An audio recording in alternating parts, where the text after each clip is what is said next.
धर्मनिरपेक्षता की क्या कल्पना की थी और इस देश के शासकों ने उसे किस स्वरूप में ढाल दिया, इस पर राष्ट्रीय बहस होनी चाहिए। अध्यक्ष जी, हम सांप्रदायिक हैं। हाँ, हाँ, हाँ, हाँ, हम सांप्रदायिक हैं क्योंकि हम वंदे मातरम गाने की वकालत करते हैं। हम सांप्रदायिक हैं क्योंकि हम राष्ट्रीय ध्वज के सम्मान के लिए लड़ते हैं। हम सांप्रदायिक हैं क्योंकि हम धारा 370 को समाप्त करने की मांग करते हैं। हम सांप्रदायिक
बीजेपी को मुखातिब करके एक शेर पढ़ा।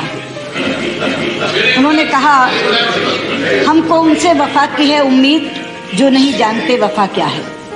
अध्यक्ष जी, आप जानती हैं शायरी का एक अदब होता है, शेर का कभी उधार नहीं रखा जाता। मैं प्रधानमंत्री का ये उधार चुकता करना चाहती हूँ, एक नहीं दो शेर पढ़ के। पहला, फिर उन पे उधार हो जाएगा। पहला, प्रधानमंत्री जी, कुछ तो मजबूरियां रही होंगी, कुछ तो मजबूरियां रही होंगी, यूं ही कोई बेवफा नहीं होता। और मजबूरी क्या है?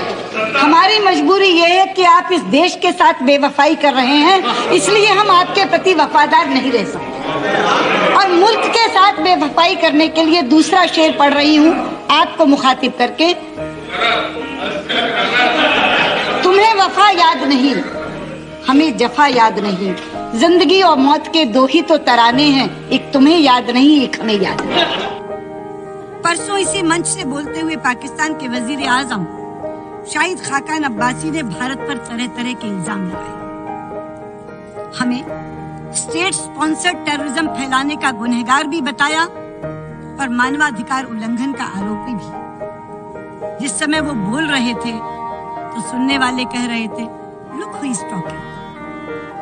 जो मुल्क हैवानियत की हदें पार करके सैकड़ों बेगुनाहों को मौत के घाट उतरवाता है, वो यहाँ खड़ा होकर हमें इंसानियत का सबक सिखा रहा था, हमें मानवाधिकार का पाठ पढ़ा रहा था। पाकिस्तान के वजीर आजम ने कहा कि मोहम्मद अली जिन्ना ने पाकिस्तान को शांति और दोस्ती की विदेश नीति विरासत में दी थी। मैं उन्हें याद दिलाना चाहूंगी कि मोहम्मद अली जिन्ना ने शांति और दोस्ती की नीति विरासत में दी या नहीं थी, ये तो इतिहास बहुत अच्छी तरह जानता है। लेकिन ये एक सच्चाई है कि प्रधानमंत्री मोदी ने शांति और दोस्ती की नीयत जरूर दिखाई थी। उन्होंने सारे रुकावटों को पार करते हुए